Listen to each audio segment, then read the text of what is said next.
मंत्र पाठ करेंगे।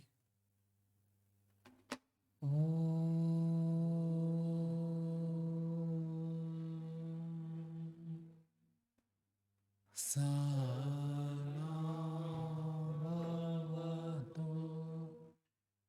सहनौ भुनक्तु सह वीर्यं करवावहै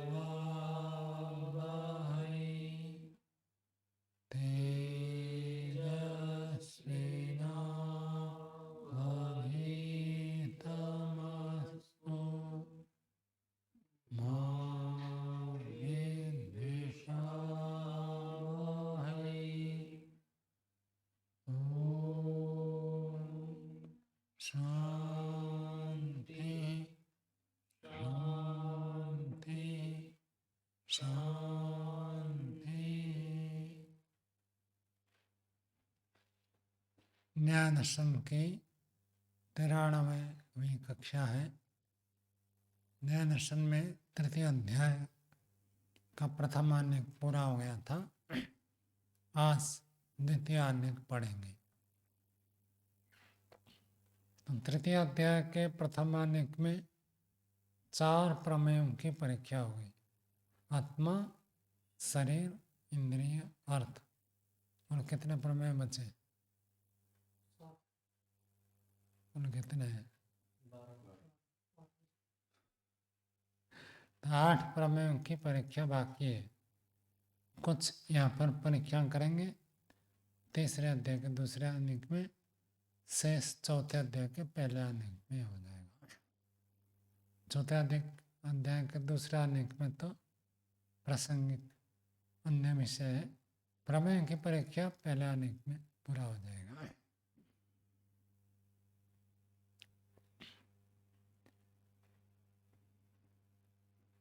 भूमिका बना रहे। परीक्षितानि इंद्रियाणि अर्थश्च। परीक्षितानि परीक्षण हो गया है। किनका परीक्षण हो गया? इंद्रियों का और विषयों का, अर्थ, इनकी परीक्षा हो गई। बुद्धेर्दानीं परीक्षा क्रमः। 5वें क्रम में बुद्धि है। 5वां प्रमेय बुद्धि है, तो क्रम से उसकी अभी परीक्षा करेंगे। सा किम अनित्या नित्या वा इति। वो जो बुद्धि है, वो बुद्धि क्या नित्य है अथवा अनित्य है, इसकी परीक्षा करेंगे। बुद्धि एक प्रमेय है, लेकिन प्रमेय कैसा है? नित्य है या अनित्य है? तो यही प्रश्न उठता है, कुतः संशय। बार बार प्रश्न उठाते कि आपको संशय क्यों हो रहा है? कोई कारण हो तो संशय हो तो विचार करेंगे। संशय का कारण क्या है, तो उसको प्रस्तुत कर रहे हैं। पहला सूत्र पूर्व पक्षी का कह सकते हैं। सूत्र बोलिए। कर्म आकाश साधर्म्यात् संशयः। कर्म के साथ और आकाश के साथ साधर्म्य होने से संशय हो रहा है।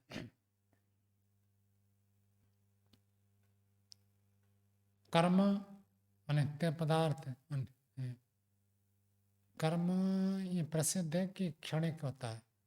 एक क्षण में कर्म हुआ, 5वें क्षण में कर्म का विनाश हो जाता है, ऐसे माना जाता है। तो कर्म के साथ भी बुद्धि की साधर्म्यता है, और आकाश के साथ भी साधर्म्यता है। आकाश नित्य है, सब जानते हैं। तो इसलिए जो बुद्धि है उसका साधर्म्य दोनों के साथ है, तो किसके तुल्य माना जाए, इसलिए हमको संशय हो रहा है। इति पूर्व पक्ष।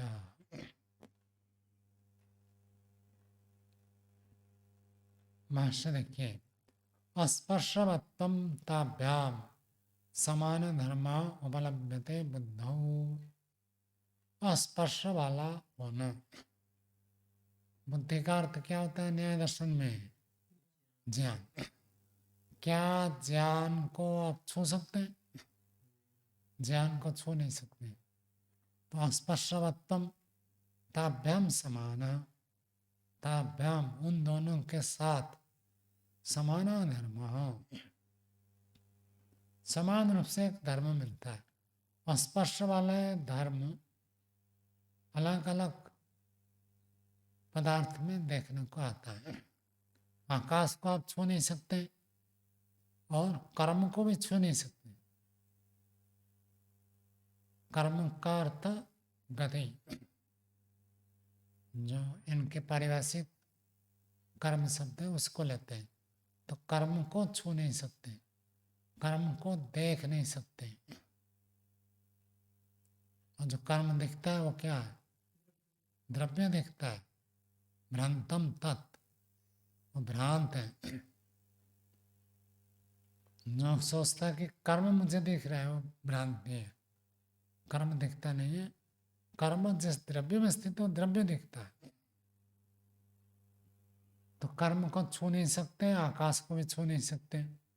कर्म कैसे? अनित्य है। आकाश जो है नित्य है। दोनों में स्पर्श धर्म है। ऐसे ही बुद्धि का अर्थ ज्ञान, ज्ञान जो है उसको भी आप छू नहीं सकते, पकड़ नहीं सकते। तो इसलिए ये समान धर्म उपलब्ध होते बुद्धो, बुद्धि में ही उपलब्ध होता है। बुद्धि मतलब ज्ञान, ज्ञान में यही धर्म उपलब्ध होता है, स्पर्शत्व।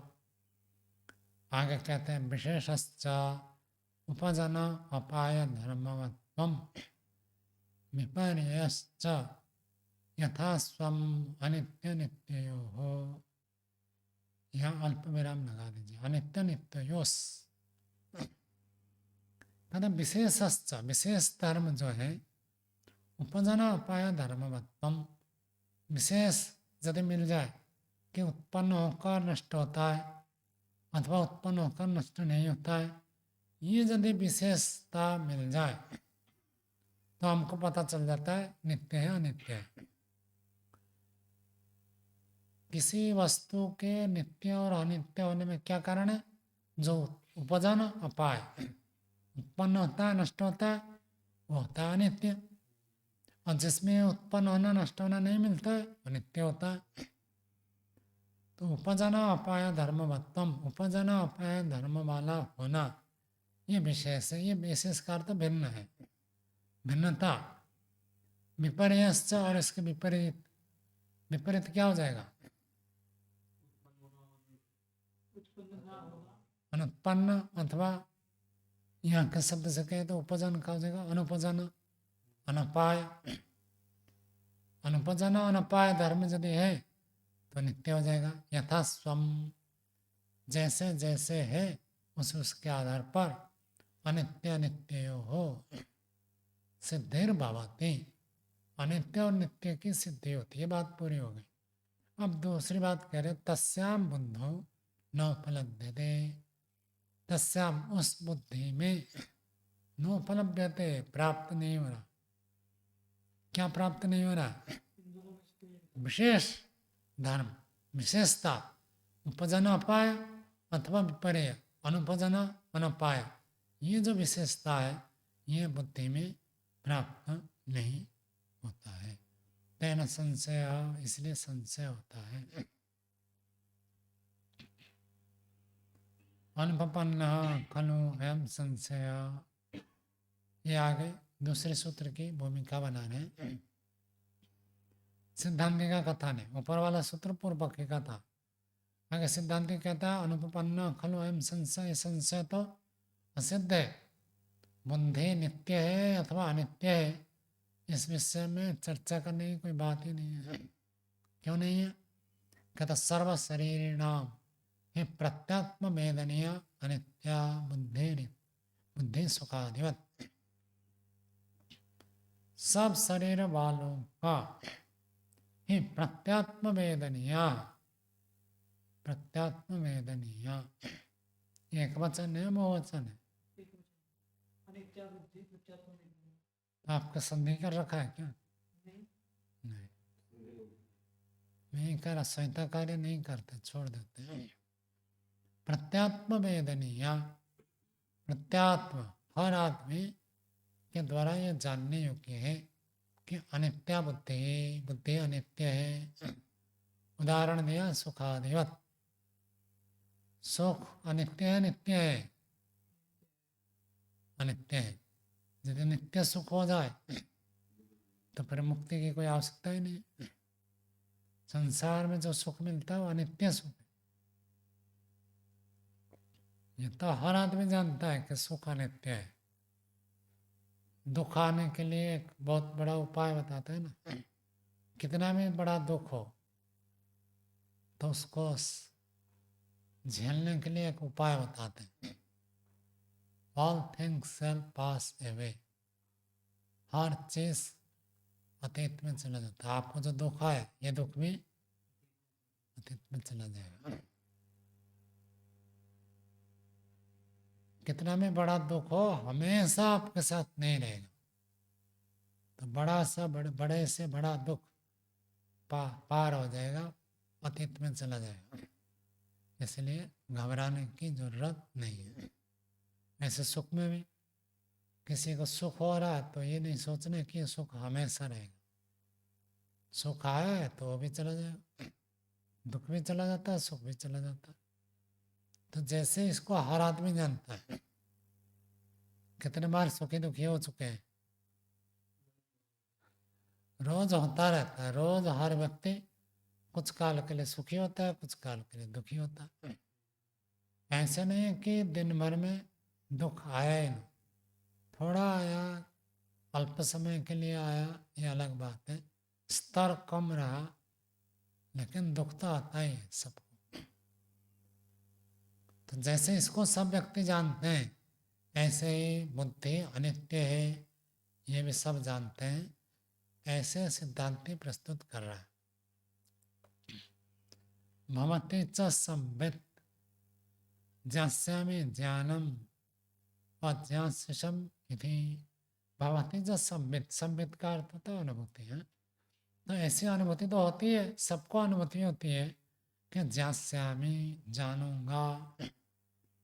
आप अभी न्याय दर्शन के तीसरे अध्याय का दूसरा पढ़ने बैठे तो आपको ये अनुभव तो हो रहा ना, दूसरा आलेख में क्या बताया, उसको मैं जानूंगा।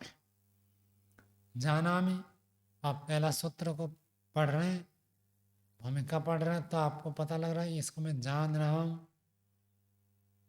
अज्ञासिसम और इसके पीछे के जो बातें आई उन सबको मैंने जाना। आत्मा शरीर इंद्रिय अर्थ इन सबको जान चुके हैं, बुद्धि के बारे में जान रहे हैं, और आगे जो मन आदि आएंगे उसको जानूंगा, ये भी होता है। और ये तो मैंने आपको प्रासंगिक बता दिया। आँख से देख रहे मतलब जाना में जान रहा, और पीछे प्रातरास किया था तो उसको आपने जाना, और इसके बाद फिर जाएंगे तो जानूंगा। तीनों काल का प्रयोग होता है। न च उपजना पाय अंतरेण त्रैकाल्य व्यक्ति ही, उपजना अपाय के बिना त्रैकाल्य अभिव्यक्ति नहीं होती है। जहाँ उत्पन्न होता है विनाश होता है, वहाँ ही भूत भविष्य वर्तमान काल होता है। सत्यार्थ प्रकाश में प्रश्न उठा, यदि आपको स्मरण हो, क्या ईश्वर भविष्य की बात जानता है? क्या उत्तर दिया? ऐसा नहीं भाई, ऋषि के शब्दों को याद रखना पड़ेगा, ऐसे थोड़ी है। ऋषि ने कहा है ईश्वर के लिए भूत भविष्य वर्तमान कुछ नहीं होता, उसके लिए सब वर्तमान ही है। मैं जानूंगा, कुछ ज्ञान मैंने कमी है तो मैं जानूंगा ना, स्थिति है ही नहीं ईश्वर के लिए। ईश्वर त्रिकालज्ञ है या नहीं? तो कहा ईश्वर के लिए त्रिकाल नहीं है, वो सर्वज्ञ ही है, सबको हर समय हर चीज को जानते हैं। आज एक व्यक्ति कंप्यूटर के बारे में नहीं जानता, वो कंप्यूटर के बारे में जानेगा, हमें नहीं जान रहा है। ईश्वर के लिए तो ऐसे है नहीं, सब उसके लिए वर्तमान ही है, भूत भविष्य वर्तमान नहीं है, केवल वर्तमान ही है। भूत भविष्य तो ईश्वर के लिए होता नहीं है। तो भूत भविष्य तो आ जाए तो क्या हो जाएगा, अनित्य हो जाएगा। ये एक देखो विशेष बात बता दी। तो त्रैकाल्य अभिव्यक्ति तब होता है जब उपजन अपाय होगा। उपजन अपाय, उत्पन्न होना, नष्ट होने के बिना तीनों काल की अभिव्यक्ति संभव ही नहीं है। ततश्च त्रैकाल्य व्यक्ते अनित्य बुद्धि यदि एतत् सिद्धम, तथा इस कारण से, तस्मात् कारणात्, इस हेतु से, त्रैकाल्य व्यक्ति है, तीनों कालों की अभिव्यक्ति होने से, अनित्य बुद्धि, बुद्धि अनित्य है, एतत् सिद्धम, ये बात सिद्ध हो रही है।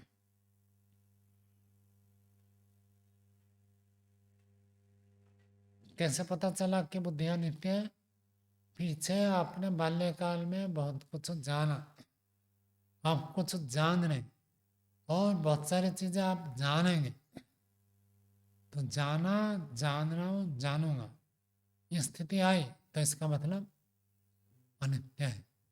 नित्य होता तो परिवर्तन ही नहीं है, एक समान, एक हर समय उपस्थित रहेगा। प्रमाण सिद्धम च इदम शास्त्रे अपनी उक्तम, और ये जो बात प्रमाण से सिद्ध है उसी बात को ये अनुमान प्रमाण से बताया कि उपजन अपाय हो तो उसको अनित्य कहते हैं। और जो बात इस प्रमाण से सिद्ध है, इदम, यही सिद्ध बात को शास्त्रे अपनी उत्तम, शास्त्र न्याय शास्त्रे, न्याय शास्त्र में भी कहा है, इंद्रियार्थ सन्निकर्ष उत्पन्नम। तो प्रत्येक की परिभाषा करते हुए कहा इंद्रियार्थ सन्निकर्ष उत्पन्नम। उत्पन्नम का अर्थ क्या, नित्य या अनित्य? अनित्य। जब कह दिया इंद्रियों का विषय के साथ संबंध होने से ज्ञान पैदा होता है, तो ज्ञान पैदा हो गया तो नित्य कहाँ से आ रहा? नित्य हो तो उत्पन्न तो होगा ही नहीं। तो उत्पन्न शब्द कहते ही सिद्ध होता है कि अनित्य है। ऐसे का युगपत ज्ञान अनुत्पत्ति मनसो लिंगम, ज्ञान अनुत्पत्ति, ज्ञान की उत्पत्ति न होना, तो उत्पत्ति होना, उत्पत्ति न होना, ये सब बातें बताया गया। इससे पता चलता है ज्ञान जो है अनित्य है। ज्ञान कहिए, बुद्धि कहिए, एक ही बात है। न्याय दर्शन में बुद्धि बराबर ज्ञान। विधि एवं आदि, ऐसे ऐसे वचन शास्त्र में है। तस्मात् संशय प्रक्रिया अनुपपत्ति विधि, इसलिए संशय की प्रक्रिया अनुपपत्ति है, असिद्ध है। चलो इसके बारे में चर्चा करेंगे। भाई यहाँ चर्चा करने की कोई बात ही नहीं है। सिद्ध है, क्या सिद्ध है? ज्ञान बुद्धि अनित्य है। ज्ञान कहिए, बुद्धि कहिए, वो अनित्य है। हो गया एक, यहाँ तक तो बात पूरी हो गई। फिर भी चर्चा करने में मजा आता है ना, तो तभी तो व्यक्ति कुछ सीखेगा, करेगा। जितने बातें चरक संहिता में बताया कि बुद्धि को बढ़ाने के लिए जितने सब साधन हैं उनसे सबसे अव्वल का मतलब सबसे उत्कृष्ट जो है संभाषण परिषद। संभाषण करे, एक दूसरे से बातचीत करे, तो बुद्धि को बढ़ाने का सर्वश्रेष्ठ उपाय है। अभी मैं पीछे था, एक व्यक्ति का फोन आया, वो ये प्रश्न उठाए कि गुण को तो कहा कि गुण द्रव्याश्रय अगुणवान, बस की परिभाषा, और कर्म के लिए कहा एक द्रव्यम अगुणम। दोनों को एक जैसे परिभाषा क्यों नहीं की? या तो एक द्रव्यम इसको भी कहे, या तो उसको भी कहे द्रव्याश्रय। द्रव्याश्रय तो वो भी है। और ऐसे न्याय के बारे में, वैशेषिक के बारे में बहुत सारे सूत्र, बहुत सारे गुण कर्म की चर्चा हुई। लगभग 50 मिनट हमारी बात हुई, पढ़ चुके हैं सारा, तो इसमें क्यों ऐसे कहे, जितना मंथन करते हैं उतना अधिक निकलता है। तो ये सब बातें चर्चा करने से बुद्धि बढ़ती है।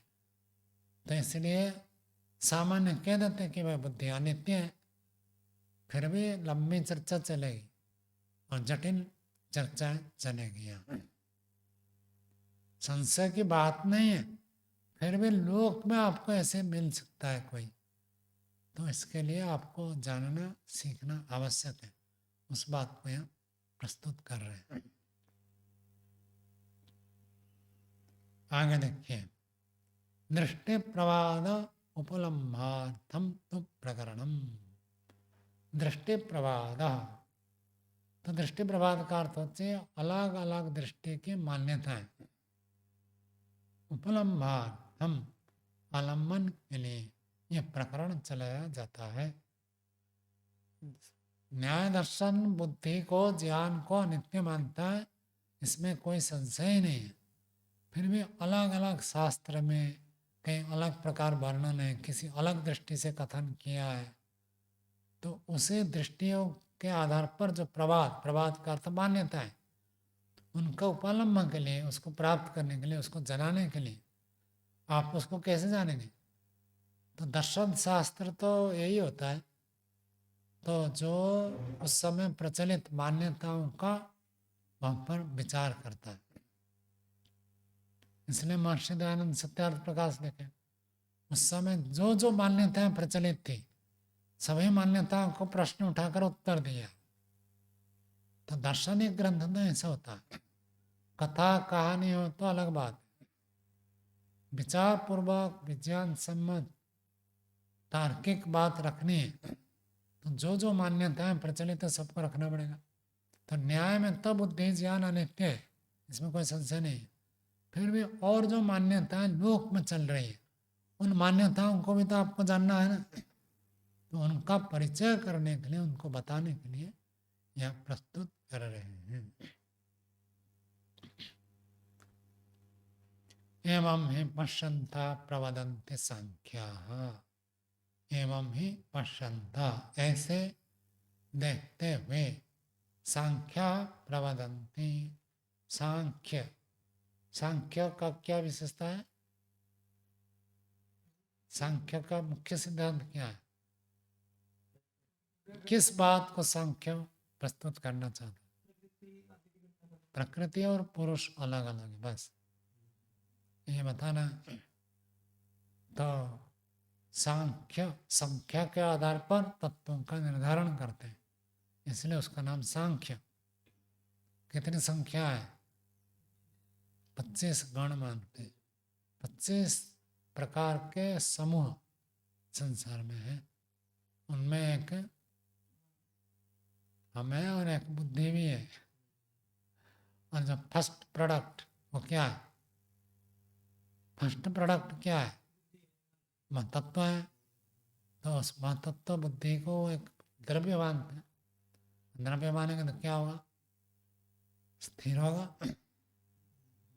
द्रव्य स्थिर है ना। पुस्तक जब से न्याय दर्शन पाठ चल रहा है तब से पुस्तक अभी तक है, तब तो पढ़ रहे हैं। पुस्तक एक क्षण में आया और चले जाए तो कैसे पढ़ेंगे इसको?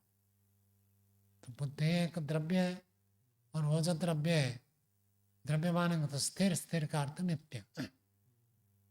कब से कब तक?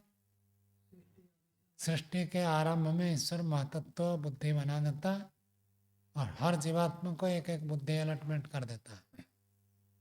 जैसे आपको रहने के लिए कमरा दिया गया, आप उस कमरे में रहते हैं, तो ऐसे आपको एक बुद्धि ईश्वर ने दे दी। उसी बुद्धि से आपको काम करना है। कब तक?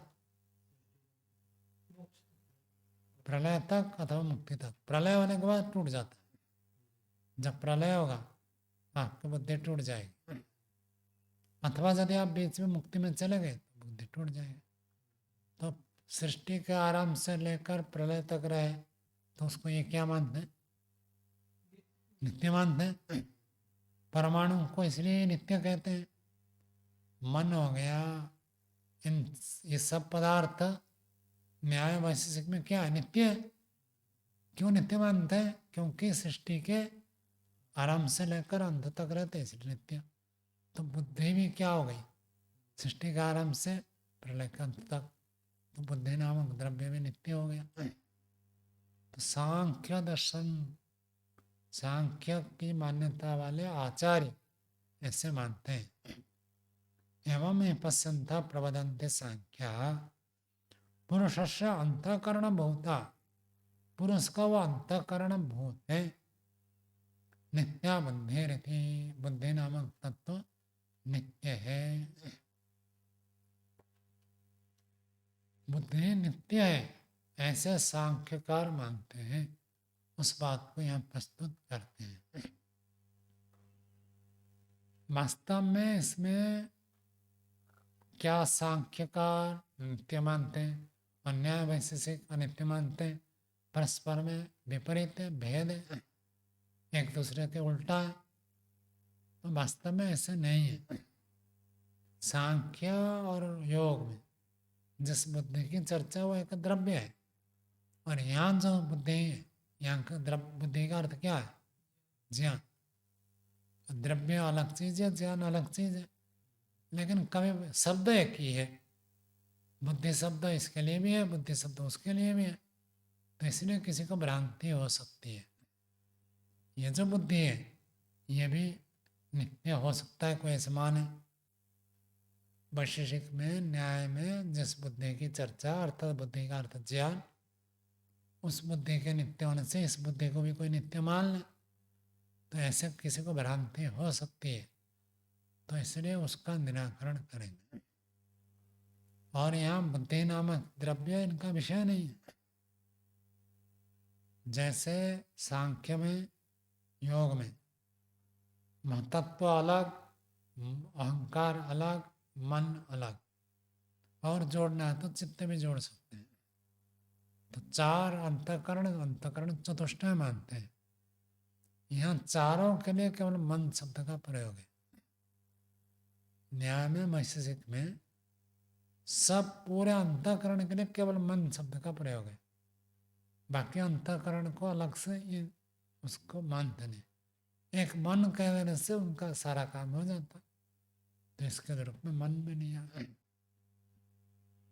और योग दर्शन में भी कहीं मन शब्द आया, कहीं चित्त शब्द आया, कहीं उसी के लिए बुद्धि शब्द भी आया। तो मन बुद्धि एक ही चीजें कह सकते हैं। यहाँ भी आया था प्रवृत्तिर वाक् बुद्धि शरीर आरंभ। वाक् बुद्धि शरीर, प्रवृत्ति शारीरिक कर्म और वाचनिक कर्म, और बुद्धि मानसिक कर्म। बुद्धि शब्द मन के लिए आया। तो यदि सांख्य और योग का जो बुद्धि तत्व है उसको मन मानेंगे तो ठीक है, उसमें तो कोई दिक्कत नहीं है। लेकिन उसको अलग से मानकर यदि इस बुद्धि को उसके साथ जोड़ेंगे, न्याय वैशेषिक में जो बुद्धि है उसी को यदि कोई नित्य कहे तो बात गलत है। यही चर्चा करेंगे अभी। पुरुषस्य अंतःकरण भूता, पुरुष के अंतःकरण स्वरूप नित्य बुद्धि नित्य है, ऐसे जो लोग कहते हैं उसका यहाँ विचार करेंगे आगे। साधनम च प्रचख्यते, और कोई कह दे कि बुद्धि नित्य है तो कोई ना कोई तो हेतु देना पड़ेगा। हेतु को क्या कहते हैं? साधन। साध्य को जो सिद्ध करता है उसको साधन कहते हैं। तो साधनम च प्रचख्यते, हेतु को यहाँ पर प्रस्तुत करते हैं, कहते हैं, वर्णन करते हैं। दूसरा सूत्र पूर्व पक्षी का है। सूत्र बोलिए, विषय प्रत्यभिज्ञानात्। तो ये हेतु मैंने कहा विषय प्रत्यभिज्ञान होने से बुद्धि नामक तत्व नित्य है। क्योंकि हम विषयों को पहचानते हैं, तो पहचान हो रहा, इसका मतलब बुद्धि नित्य है। यदि बुद्धि अनित्य हो तो आप पहचानेंगे कैसे? तो पहचान ना हो रहा, इसलिए पता चलता है बुद्धि नित्य है, इति पूर्व पक्ष। तो प्रश्न उठा रहा है किम पुनरिदम प्रत्यभिज्ञानम। अच्छा, प्रत्यभिज्ञान से आप बुद्धि को नित्य सिद्ध करना चाहते हैं, पहले ये तो बताइए प्रत्यभिज्ञान क्या होता है। प्रत्यभिज्ञान, प्रत्यभिज्ञान का अर्थ पहचान। प्रत्यभिज्ञान में और स्मृति में क्या अंतर है? प्रत्यभिज्ञान और स्मृति पीछे भी बताया था, क्या अंतर है अनमोल जी? नहीं, विज्ञान वस्तु के सामने आने पर होगा और स्मृति बिना सामने आए नहीं हो सकती। मन कमन में बैठे बैठे आप किसी की स्मृति उठा सकते हैं, लेकिन उस समय आप थोड़े कहेंगे कि मैं पहचान रहा हूँ। लेकिन कोई व्यक्ति सामने आ गया तो उसको देख रहे हैं और कह रहे हैं मैंने आपको पहचान लिया। तो पहचान तो होता है जब सामने वस्तु है और उसको पहले हमने देखा था, सुना था, जाना था, तब उसको पहचान कहते हैं। और स्मृति उससे अलग है, वस्तु सामने ना होने पर भी स्मृति उठा सकते हैं। प्रत्यभिज्ञान क्या चीज है तो उसको बता रहे हैं, यम पूर्वम अज्ञास्यम अर्थम तम इमं जानामि इति ज्ञानयोः समाने अर्थे प्रतिसन्धि ज्ञानम प्रत्यभिज्ञानम। यम पूर्वम, जिस पदार्थ को, यम अर्थम पूर्वम अज्ञास्यम पहले मैंने जाना, तम इमं जानामि उसी पदार्थ को वर्तमान भी जान रहा हूँ। जिस पदार्थ को पहले जाना था उसको वर्तमान जान रहा हूँ, वर्तमान जान रहा हूँ ये सामने हो तब होता है। ज्ञानयोः समान अर्थे प्रतिसन्धि ज्ञानम, दो ज्ञानों का एक ही विषय में प्रतिसन्धि ज्ञानम, प्रतिसन्धि ज्ञान को प्रत्यभिज्ञान कहते हैं। पीछे का ज्ञान और वर्तमान का ज्ञान दोनों को जोड़ना। जैसे कोई उदाहरण देकर बताओ अनमोल जी, कैसे पहचान होता है? दो ज्ञान को जोड़ना पड़ेगा, ये पहले का ज्ञान और ये वर्तमान का ज्ञान, दोनों को जोड़ेगा। पहले देखी थी वो पुनः सामने आई है, तो फिर पिछले देखते हैं कि इसके गुण कर्म स्वभाव जो पहले देखे थे उससे मिलते जुलते हैं, फिर वो ज्ञान हो जाता है कि ये वही वस्तु है, संज्ञा पता लग जाती है। तो प्रैक्टिकल में बताओ, अब तो थ्योरी थ्योरी चलते हैं, थ्योरी तो मैंने बता दिया था। चप्पल निकाल कर आए, अब क्लास के बाद फिर जाएंगे चप्पल देखेंगे, तो आपको लगेगा कि किसके चप्पल है, कैसे पता चलेगा?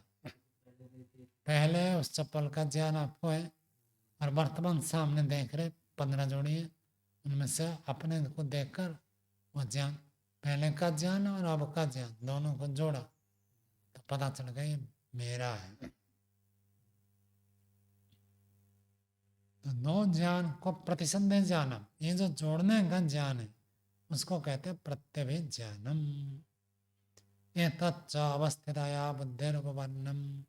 पूर्व पक्षी कह रहा आप पहचानेगा कैसे? यदि पीछे का ज्ञान आपका स्थिर हो तभी तो आप पहचान सकते हैं। यदि पीछे का ज्ञान गायब हो गया, अब जाकर आप अपना चप्पल कैसे पहचानेंगे? ये चप्पल मेरा है किसका है कैसे पहचानेंगे? कमरे से निकल कर आए और कमरे का ज्ञान गायब। उदाहरण बताया था ना, एक एमएलए थे, वो पढ़े लिखे नहीं थे, तो क्वार्टर में सब नंबर लिखा रहता है और सबका क्वार्टर तो एक जैसे होता है। राम कला में अभी आपने देखा ना, सबका घर एक जैसे है, तो पहचाने कैसे? नंबर तो पढ़ना आता नहीं था, पढ़े लिखे नहीं थे, तो वो एक ईंट रख देते थे अपने मकान के सामने, तो उस ईंट को देखकर पता चल जाता था ये मेरा है, तो घुस जाते थे। अब एक बार ऐसे हुआ, कोई साफ सफाई कर्मचारी है, तो उन्होंने देखा यार कोई नया कर्मचारी आया, पुराने वाला को तो कह रखा था इस ईंट को हटाना नहीं, कोई नया कर्मचारी आया उसको पता नहीं था, उन्होंने ईंट उठाकर फेंक दिया, यहाँ क्यों पड़ा? तो अब देखे सबके कमरे समान है, सबके गेट एक जैसे हैं, सबके सामने फैंसी होता है ना, फैंसी भी एक जैसे हैं, तो पहचानेंगे कैसे मेरा कमरा? तो इधर गए, उधर आए, फिर इधर जाते आते रहते। तो उनको कई बार घूमते हुए दूसरे किसी एमएलए ने देखा। तो क्या बात है, आज आप यहाँ इस समय टहलने का तो कोई समय नहीं है, इस समय क्यों टहल रहे? तो धीरे से कहा, अब मुझे पता नहीं चल रहा है कमरा कौन सा है। क्यों नहीं पता चल पाया? जोड़ने, पीछे का ज्ञान और वर्तमान का ज्ञान को जोड़ नहीं पाए। पीछे जो अपना घर है उस ज्ञान और वर्तमान का ज्ञान दोनों को जोड़ नहीं पाए। ईंट के कारण से जोड़ रहे थे, ईंट हट गया तो पता नहीं चला। और जिसको नंबर पता है वो नंबर के हिसाब से पहचान लेगा कि भाई यही नंबर मेरा था, ये भी है। और दूसरे लोग को ऐसे पता चल जाता है, कोई इलेक्ट्रिक खंभा है और लगता कि इस खंभे के पास मेरा घर है। नंबर की आकृति भी पहचान आकृति से भी धीरे धीरे पहचानता होता है। नहीं होटल में नंबर से ही पता चलेगा, नहीं तो पता नहीं चलेगा, सब एक जैसे लगता है। पतंजलि योगपीठ में हम पहले पहले गए, वो बिल्कुल भूल भुलैया जैसे लगता था। बीच में गोल है चक्कर और सब तरफ अलग अलग रास्ते में एक एक कॉलोनी जैसे बना लिया। अब किधर भी घुसो एक जैसे दिखता है। वहां तो नंबर तो पता है, लेकिन हम कौन से नंबर में आ गए, किधर जाना था वो पता नहीं चलता। गोल चक्कर बना दी, और इधर जाए तो बी ब्लॉक, इधर जाए तो सी ब्लॉक, इधर जाए तो डी ब्लॉक, और सब एक जैसे बना रखा रास्ता। रास्ते में चले जाए तो पता चलेगा कि भाई नंबर तो है, किस ओर मुड़े, धीरे धीरे पता चल जाता है। तो पता नहीं चलता, तो दो ज्ञान को जोड़ना पड़ेगा। तो जोड़ना कब होगा? जब पीछे का ज्ञान आपका स्थिर है। पीछे का ज्ञान जब गायब हो गया तो पहचानेंगे कैसे? हर व्यक्ति को, हर वस्तु को, हर स्थिति को हम पहचानते हैं तो ज्ञान स्थिर है तब तो पहचानते। तो पूर्व पक्षी कहता है ये तत्व, ये जो पहचान है, अवस्थिताया बुद्धि, बुद्धि स्थिर हो तभी पहचानना उपपन्नम सिद्ध होता है। नानात्वे तु बुद्धि भेदेशु उत्पन्न अववर्गेशु प्रत्यभिज्ञान अनुपत्ति। नानात्वे तु बुद्धि भेदेशु, नानात्वे, नानात्व मानने पर, अर्थात दिन में आपको 500 ज्ञान हुए और 500 के ज्ञान अलग अलग है, जुड़े नहीं है।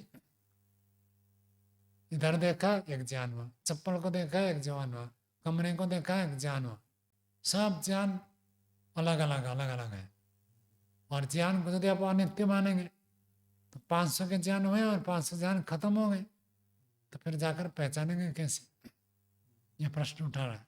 नानात्वे तो बुद्धि भेदेशु, बुद्धि ज्ञान के भेद होने पर, नानात्व होने पर, उत्पन्न अपवर्गेशु, उत्पन्न अपवर्ग, उत्पन्न का अर्थ पैदा होना, अपवर्ग का अर्थ समाप्त होना। तो उत्पन्न होकर समाप्त, ज्ञान हुआ समाप्त, ज्ञान हुआ समाप्त, ज्ञान हुआ समाप्त, तो फिर परीक्षा कैसे देंगे? परीक्षा देने के लिए क्या चाहिए? पीछे का ज्ञान स्थिर हो तब तो परीक्षा देंगे। यदि आप कहेंगे ज्ञान उत्पन्न होकर अनित्य है, नष्ट हो जाता है, परीक्षा दे नहीं सकते। उत्पन्न अववर्गेषु प्रत्यय में ज्ञान अनुपत्ति, और प्रत्यय में ज्ञान में अनुपत्ति पहचानेंगे कैसे? प्रश्न पूछा गया, हमें आत्मा का स्वरूप वर्णन करें, आत्मा नित्य है सिद्ध करें, अथवा आत्मा मन बुद्धि इंद्रिय से अलग है सिद्ध करें। तो ये प्रश्न किसके साथ जुड़ेगा? जोड़ना कैसे होगा? क्योंकि जो पढ़ा था वो तो गया, उत्पन्न होकर नष्ट हो गया, अब नया प्रश्न है, पहचानेगा कैसे? तो अध्यापक लोग कहते थे परीक्षा में कुछ न कुछ लिखना। जब पूरे कागज भर देना, कई बार ऐसा होता है ना, जो निरीक्षण करते हैं उनको पढ़ने के लिए समय नहीं होता, क्या करते हैं, कितने पृष्ठ लिखा है देखते हैं, उसी सब अंक देते हैं। तो आप कुछ लिखोगे तब तो मिलेगा, भले कहानी लिख दो, कुछ ना कुछ लिखना, कहानी में याद रखना बड़ी बात है। तो कई विद्यार्थी क्या करते हैं, प्रश्न पत्र को एक बार लिख दिया, फिर दोबारा लिख दिया, 3 बार लिख दिया प्रश्न पत्र। लिखना तो है, पीछे का याद नहीं है तो क्या करना है, जो सामने है वो तो दिख रहा है ना, बस उसको लिखते जाओ, बार बार बार बार बार बार प्रश्न पत्र लिख दिया। कागज भर गए या नहीं भर गए, जिन्हें कागज को माफ कर हिसाब पे अंक देंगे तो होगा, मिल जाएगा। तो पीछे का याद ना हो तो ऐसी स्थिति होगी, हम लिखेंगे क्या। तो उत्पन्न अपवर्ग हो तो प्रत्यभिज्ञान अनुभवते ही, प्रत्यभिज्ञान पहचान तो हो नहीं सकता, न अन्य जातम अन्य प्रत्यभिज्ञानाति यदि, पीछे आपने जाना था, अब जो ज्ञान हुआ उस ज्ञान से पीछे के ज्ञान को तो होगा नहीं। यदि ज्ञान को बुद्धि को स्थिर मानेंगे तब तब पहचानना हो सकता है, यदि ज्ञान उत्पन्न होकर खत्म हो गया तो अभी पहचान नहीं सकते। ऐसे पूर्व पक्षी ने प्रस्तुत किया। आगे देखिए,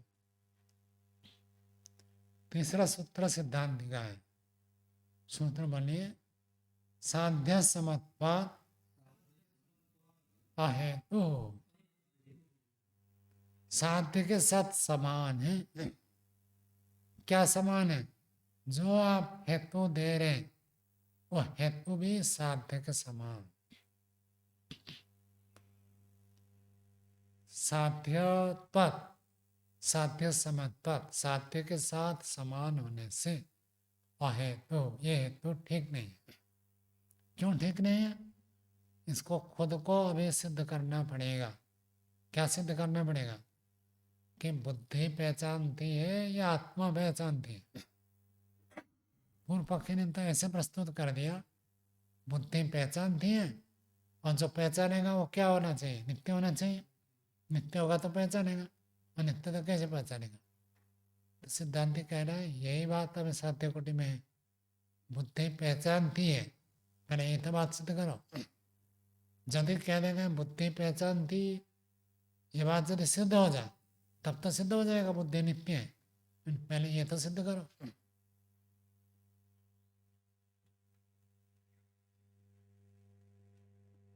भाष्य देखिए, यथा खलु नित्यत्वं बुद्धेः साध्यम एवं प्रत्यभिज्ञानम अपि इति। सिद्धांत कह रहा जैसे बुद्धि का नित्यत्व अभी साध्य कोटि में है, साध्य मतलब सिद्ध करने योग्य है, उस बात को प्रामाणिक करना बाकी है। पूर्व पक्षी मानता बुद्धि नित्य है और सिद्धांति मानता बुद्धि अनित्य है। तो सिद्धांति तो ये कहेगा हम तो अनित्य मानते हैं, आप यदि कहते हैं बुद्धि नित्य है तो पहले इस बात को सिद्ध करो। सिद्ध करो मतलब प्रमाण प्रस्तुत करो, पंचय भाव प्रस्तुत करो, सही हेतु व्याप्ति पूर्वक प्रस्तुत करो, तब माना जाएगा कि बुद्धि नित्य है। जैसे अभी बुद्धि नित्य है ये बात सिद्ध करना बाकी है, ऐसे प्रत्यभिज्ञानम अपि, प्रत्यभिज्ञान अर्थात पहचान, पहचान में बुद्धि का धर्म है, ये बात भी अभी साध्य कोटि में है। यही पहले सिद्ध करो कि बुद्धि पहचानती है।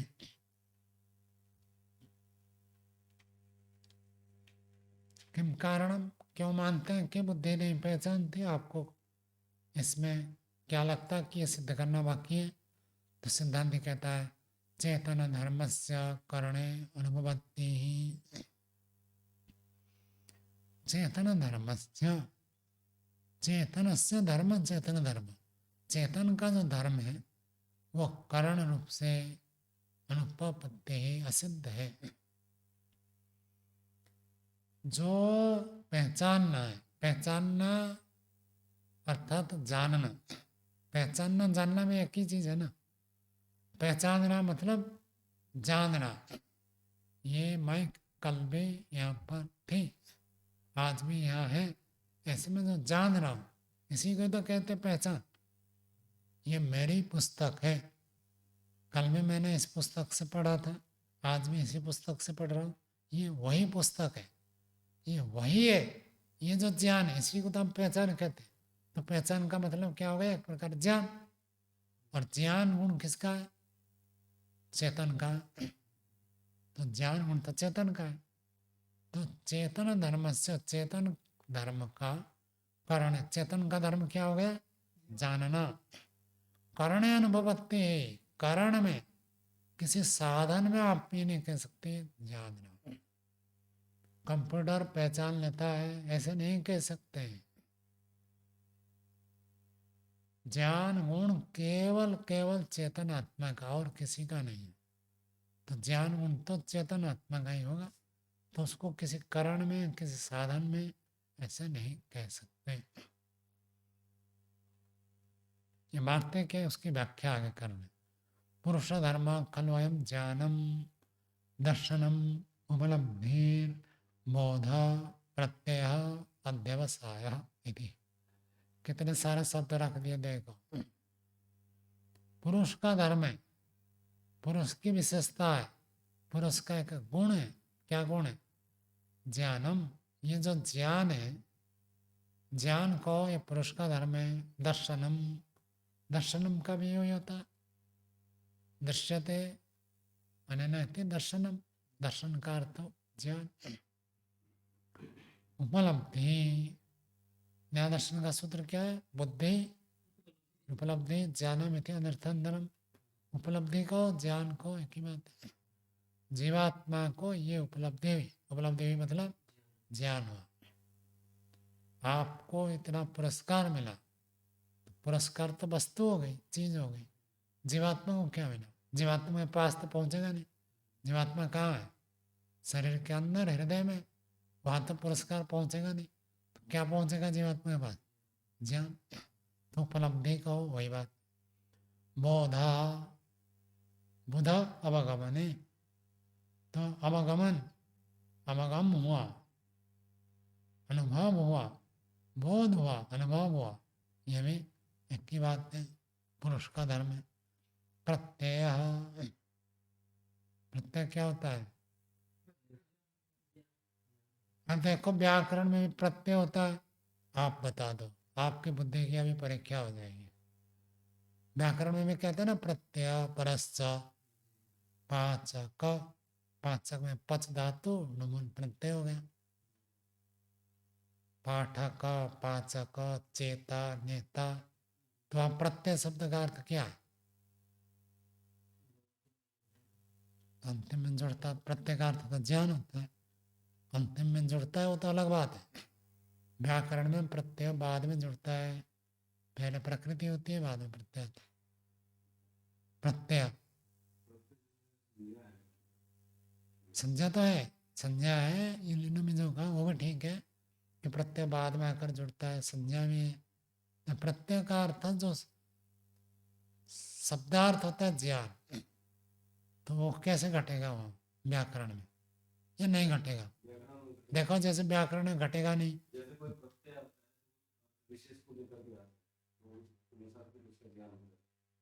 हाँ जी, आप कुछ कह रहे हो? नहीं, हाथ खड़ा किया और कह रहे नहीं।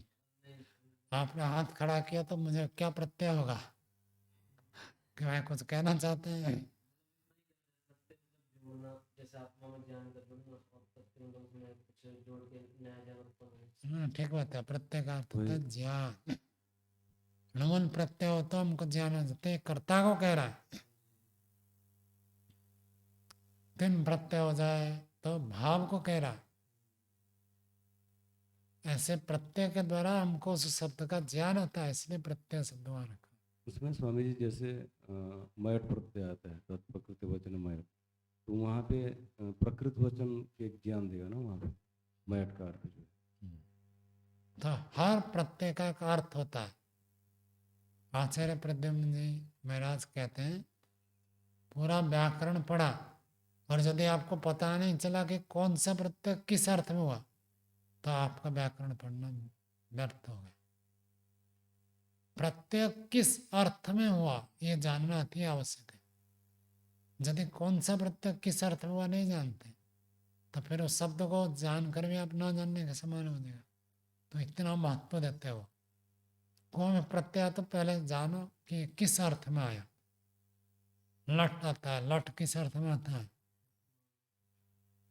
लट लकार आया, किस अर्थ में आया? वर्तमान काल में। लेकिन मैंने कहा था कि कोई भी लकार आए एक सूत्र जरूर लग जाता है। कौन सा सूत्र? कर्ता कर्म ला कर्म लाचा कर्म कहते हैं। हाँ ला कर्म नीचे कर्म कहते हैं। कर्ता कर्म भाव अर्थ में लकार आते हैं। ठीक ठीक बोलने का अभ्यास करो, तभी तो ज्ञान होगा। प्रत्यय अध्यवसाय, अध्यवसाय का अर्थ होता है निश्चय।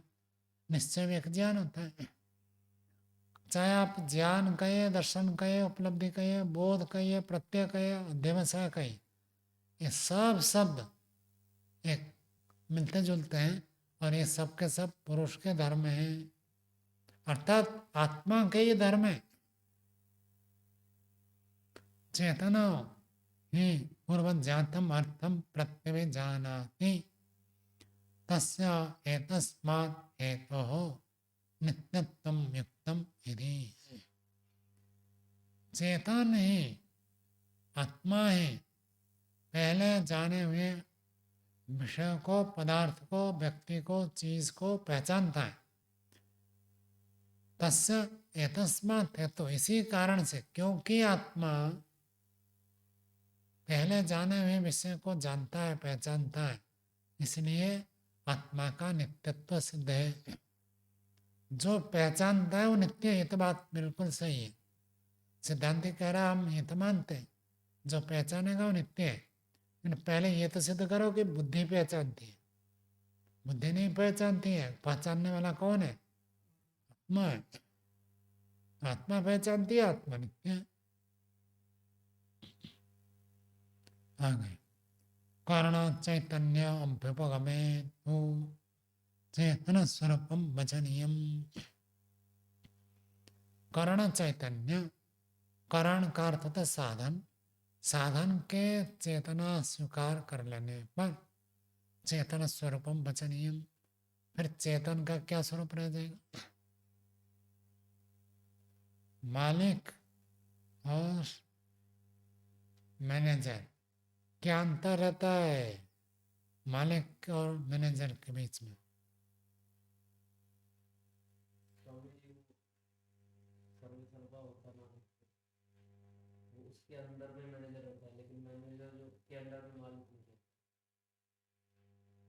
ये तो पता है। और लाभ जो मिलेगा वो मालिक को मिलेगा, मालिक की जगह से मैनेजर को। और क्या? मालिक तो केवल उसका स्वामित्व होता है, वो पैसे इन्वेस्ट करता है, बाकी सारा मैनेजमेंट वगैरह देखना जो होता है वो मैनेजर के हाथों में होता है। मैनेजर अपनी इच्छा से नहीं कर सकता, मालिक अपनी इच्छा से कर सकता है। मालिक चाहे तो बंद भी कर दे, मैनेजर बंद नहीं कर सकता। तो मैनेजर क्या है? कारण है, साधन। मालिक हो गया अधिकारी। तो यदि मैनेजर सब काम स्वयं कर दे बिना मालिक को पूछे, तो फिर तो मालिक हो गया ना। क्या करना, कैसे करना, मालिक का पहले एक निर्देश रहता है, आपको ऐसे ऐसे करना है, तो उस हिसाब से वो करता है।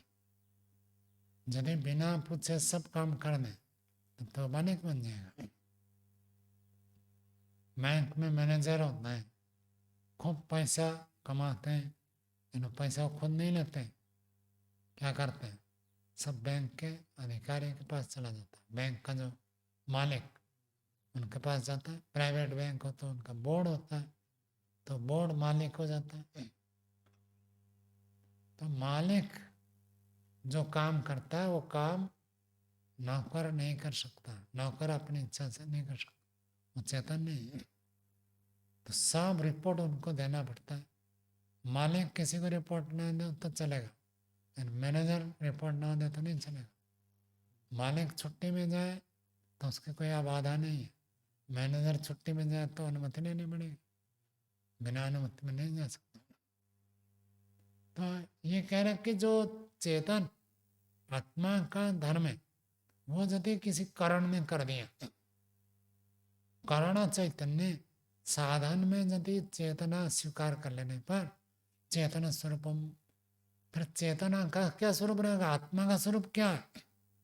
यदि मैनेजर ही सब कुछ हो गया तो फिर मालिक किसको कहेंगे? मालिक जो पद है उसकी संज्ञा, उसकी परिभाषा क्या बनेगी? ऐसा नहीं हो सकता। बात समझ में आ गई? कारण को चेतन स्वीकार करने पर वास्तविक चेतन जो आत्मा है, बुद्धि तो कारण है, यदि बुद्धि को ही आपने चेतन मान लिया तो आत्मा का जो स्वरूप क्या होता है? चेतन है। यदि बुद्धि को ही आपने चेतन मान लिया, पहचानने का काम बुद्धि कर देती है, तो आत्मा का क्या काम बच जाएगा? तो चेतन स्वरूपम वचनीयम, वचनीयम कहना चाहिए, अर्थात चेतन का स्वरूप जो है वो खंडित हो जाएगा, दोषयुक्त हो जाएगा। न अनिर्दिष्ट स्वरूपम आत्मांतरम सक्यम अस्ति इति प्रतिपत्तम। अनिर्दिष्ट स्वरूपम आत्मांतरम, जानने का काम किसका हो गया? बुद्धि का। और आत्मा का स्वरूप क्या है? कुछ नहीं है, क्योंकि चेतन का काम होता है जानना, जानेगा और निर्देश करेगा, और वो काम आपका बुद्धि ने कर दिया, वो बुद्धि ने पहचान लिया। जब पहचान मिलेगा कि ये बढ़िया, इसको मैंने पहले प्रयोग किया था, उस हिसाब से क्रिया भी हो जाएगी, तो बुद्धि ने कर दिया, तो फिर आत्मा की क्या भूमिका रहेगी? आत्मा का कोई स्वरूप आपको कह नहीं सकते, उसको कहते हैं अनिर्दिष्ट स्वरूप। अनिर्दिष्ट स्वरूपम आत्मांतरम न सक्यम अस्ति, फिर आत्मा नाम की कोई दूसरी चीज बुद्धि से अतिरिक्त है यदि प्रतिपत्तम, ऐसे जानने के लिए समर्थ नहीं हो सकते। पत्र जितने भी आते हैं तो मालिक को दिखाना पड़ता है कि उससे ये पत्र आया, उससे ये पत्र आया, तो पत्र का उत्तर कौन देगा? मालिक बताएगा, इसको ऐसे कहो, इसको ऐसे कहो, ऐसे ऐसे कहो। और जिसका पहले कह चुके हैं वो तो निश्चित हो गया, वो पहले कह दिया हो अथवा अब कहा हो, उत्तर कौन देगा? मालिक देगा। यदि बुद्धि ने अपना काम स्वयं कर दिया तो मालिक का काम क्या रहेगा? आत्मा का स्वरूप क्या रहेगा? तो आत्मा का स्वरूप को आप जान नहीं सकते। आत्मा नाम की कोई अलग चीज है, फिर मानने की आवश्यकता ही नहीं पड़ेगी। ये भी वार्तिक है पूरा। आगे कहते हैं ज्ञानम चेत बुद्धे अंतःकरण से अभ्युपगम्यते। ज्ञान गुण यदि बुद्धि का अंतःकरण का आप स्वीकार करते हैं, चेतन से इदानीम किम स्वरूपम, फिर चेतन का क्या स्वरूप आप कहेंगे? का धर्म, उसकी क्या विशेषता है? चेतन का स्वरूप क्या है? चेतन की विशेषता क्या है? किम तत्व, वास्तविकता क्या है? तो चेतन मतलब क्या होता है, तत्व क्या है, चेतन तत्व क्या होता है, उसको कुछ नहीं कह सकते। ज्ञानेन च बुद्धौ वर्तमानेन अयम चेतना किम करोति इति। बुद्धौ वर्तमानेन ज्ञानेन, बुद्धि में ज्ञान विद्यमान होने से अयम चेतना किम करोति, फिर ये चेतन क्या करेगा? बुद्धि ही यदि पहचानने का काम कर लेती है तो फिर आत्मा का काम क्या बच गया? आत्मा करेगा क्या? ये प्रश्न उठेगा। जानने का काम बुद्धि के पास हो गया तो फिर आत्मा क्या करेगा? अभी जो कोरोना हुआ था, मैंने ऐसे सुना हो तो विदेश में रोबोट के माध्यम से सब चिकित्सा कराई गई। किस रोगी को क्या दवाई देना, कैसे देना, किस समय देना, क्योंकि आदमी जाए तो संक्रमण होता, तो रोबोट के माध्यम से कराया। लेकिन क्या रोबोट अपनी इच्छा से दे सकता? इस रोगी को ये दवाई दे दो, उस रोगी को वो दे दो। टेम्परेचर भी ले लेता है, ये सब कर सकता है, लेकिन क्या देना है क्या नहीं देना रोबोट खुद नहीं कर सकता। हाँ, कर सकता है, लेकिन फिर भी आयुर्वेद का अथवा चिकित्सा विज्ञान का एक नियम है, एक ही रोग होने पर भी अलग अलग व्यक्ति को एक औषध नहीं मिल सकता। रोग एक ही है, आपको सर्दी जुकाम हो तो अलग दवाई दी जाएगी, मुझे हो तो अलग दी जाएगी, और भी चीज़ें देखनी होती हैं। और एलोपैथिक का जो दुष्प्रभाव है इसी कारण से होता है, वो सबको एक समान देंगे। डॉक्टर वहाँ में विवेक रखते हैं, लेकिन गड़बड़ होता है। ऑपरेशन करना है, ऑपरेशन करना है तो बहुत सारे उनको एंटीबायोटिक इंजेक्शन ये वो एनेस्थेसिया सब देते हैं। तो अनेक व्यक्ति का मैंने सुना ऑपरेशन से पहले स्वास्थ्य ठीक था और ऑपरेशन उनका सक्सेस भी हो गया, लेकिन उसके बाद दूसरी विकृति आ गई, पाचन शक्ति समाप्त हो गई। तो हर व्यक्ति के लिए ऑपरेशन करने के लिए जो उनका आनुषंगिक है वो सब तो जरूरी है, उनको बिना वो ऑपरेशन करेंगे नहीं, लेकिन उसको करने से किसके ऊपर क्या प्रभाव आएगा वो देखना पड़ेगा। नहीं तो वही तो दुष्प्रभाव, साइड इफेक्ट कहिए, रिएक्शन कहिए, वो ये सब तो होता है। तो ये कभी भी मशीन तो नहीं कर सकता। मशीन के माध्यम से ये सब इतना ज्ञान होने पर भी कुछ विवेक रखना पड़ता है, डॉक्टर ही निश्चय कर सकता है किसको क्या दें।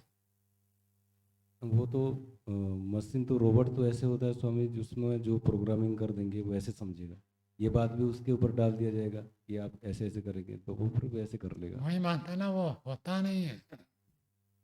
डॉक्टर रोगी को देख कर ही बहुत सारी चीज जानता है, और डॉक्टर रोगी की अन्य बातें आपने उसको ये सब तो बता दिया, यानी उसके अन्य स्थितियां कैसे वो सब तो जानना पड़ेगा ना। वही रोग की दवाई है, एक सामान्य व्यक्ति ले सकता है, और एक व्यक्ति का मानसिक स्थिति खराब है, उसी औषध से उसको प्रतिक्रिया हो जाएगी। आप रोबोट में डालेंगे मानसिक स्थिति ऐसे हो तो ऐसे कर दें, तो वो भी फिक्स नहीं रहेगा। मानसिक स्थितियाँ भी अलग अलग होती हैं, विवेक तो रखना पड़ेगा। चरक संहिता में, पूरे चरक संहिता में किसी भी औषध की मात्रा नहीं लिखी है। बाजार से तो आप टैबलेट हो ये गोलियाँ लिख देते हैं कि 2-2 गोली सुबह शाम लें, लेकिन चरक संहिता में कहीं नहीं लिखा। सब जगह लिखा कि चिकित्सक रोगी की स्थिति को अनुध्यान करे, उसी हिसाब से मात्रा का निर्धारण करे, नहीं तो वहाँ भी लिख देते हैं। इसलिए ऋषियों के में और मनुष्यकृत में बहुत अंतर होता है। ऋषि तो इन चीज़ों को सब समझते हैं कि एक औषध की मात्रा सबको समान नहीं दिया जा सकता।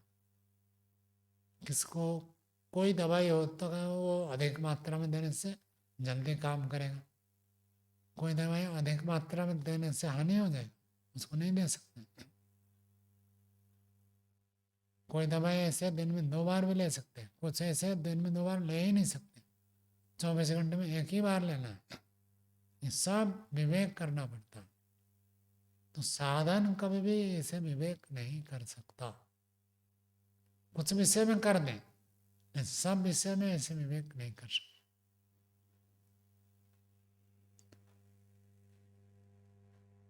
चेतन चेतना किम करोति थी, चेतन क्या करता है उसका कोई काम बचेगा नहीं। आगे देखिए, आगे लिखा है चेतयते इति चेत, चेतयते ये चिता संचेतन धातु चुरादिगण का है, और चुरादिगण के धातु में क्या विशेषता है?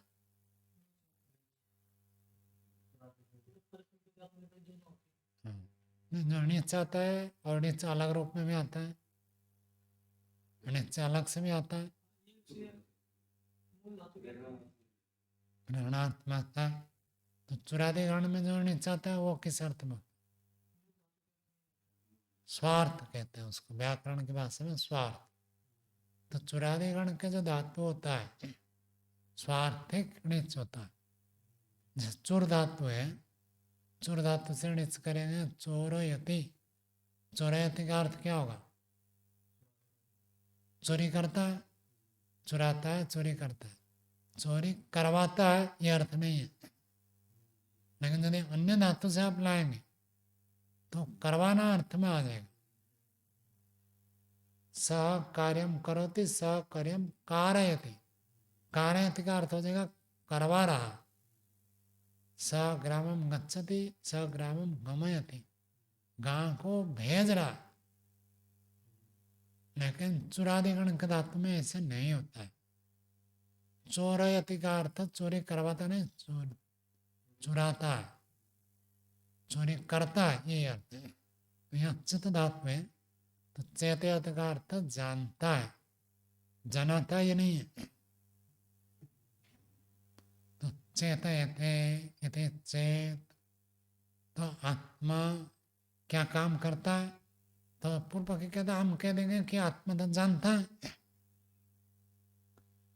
तो सिद्धांत कहता है न जानात अर्थम तरा वचनम। चेतयते शब्द कहिए अथवा जानिते शब्द कहिए, दोनों में कोई अंतर नहीं है। आपने चुरादिगण के धातु रख दिया, उसका अर्थ भी जानता है। संचेतना, चेतना चेतनावान होने को कहते। जैसे कोई व्यक्ति बेहोश है तो उसमें चेतयते नहीं कहेंगे। जब होश में है तब कहते चेतयते, होश में है। तो होश में तो सीधा नहीं कहता होश का अर्थ क्या होता है? जानना। और जानने का काम आप किसका मान रहे हो? बुद्धि को। तब तो बात तो बराबर हो गई ना। जब चेतयते शब्द बदलने से अर्थ तो वही रहा। न जाना अर्थांतर वचनम, ज्ञान से कोई भिन्न वचन तो है नहीं। पुरुष चेतयते बुद्धेर जाने जानाति इति न इदम जानात अर्थांतरम उच्यते। पुरुष जो है चेतयते, पुरुष चेतना में रहता है, होश में रहता है, और बुद्धि जानती है। कहते दोनों बात में तो कोई अंतर नहीं। इदम जानात अर्थांतरम न उच्यते, ये ज्ञान से कोई अलग चीज तो आपने कही नहीं। उसी को आगे करे चेतयते, जानीते, बुध्यते, पश्यते, उपलभ्यते, यदि एक अयम अर्थ। इन सबका एक अर्थ होता है। चेतयते का वो वही अर्थ होता है चेतना, चेतता है, जानता है। जानीते को वही जान रहा। बुध्यते बोध कर रहा। पश्यति देख रहा। उपलब्धते प्राप्त कर रहा। ये सब एक ही अर्थ है। आगे फिर पूर्व पक्ष कहता है बुद्धि ज्ञापयति इति चेत। बुद्धि जानाती कहेंगे तो गलत है, लेकिन बुद्धि ज्ञापयति, बुद्धि जनाती है। यदि ऐसे कहे तो कहते अंधा जानिते पुरुष। अंधा, अंधा का अर्थ था ठीक है, अच्छा है, ये बात ठीक है। बुद्धि जनाती है और आत्मा जानता है। पुरुष जानिते, ये बात ठीक है। बुद्धिर जायति इति सत्यम एतत्, बुद्धि जनाती है, ये बात बिल्कुल ठीक है। एवं च अभ्युपगमे ज्ञानम पुरुषस्य इति सिद्धम भवति न बुद्धे अंतःकरणस्य इति। एवं अभ्युपगमे, ऐसे स्वीकार होने पर ज्ञान गुण पुरुष का सिद्ध होता है, बुद्धि अंतःकरण का सिद्ध नहीं होता। बुद्धि जनाती है और जानने वाला आत्मा है। कहते तब तो ठीक है। आपने देखा माइक को, एक ज्ञान हुआ, और ये जो ज्ञान है ये आत्मा के पास पहुंच गया। आत्मा उसको जानता है कि पीछे जिसको देखा था ये वही है। तो आत्मा जान रहा है, बुद्धि केवल इसका रंग रूप प्रकार को पहुंचा दिया आत्मा के पास। आत्मा के पास पहुंचाने का काम बुद्धि का, और जानना पहचानना ये आत्मा का काम है। ऐसे मानेंगे तो ठीक, इसमें कोई दोष नहीं। चलो भाष्य तो लंबा है, आगे कल पढ़ेंगे, आज यही रखते हैं।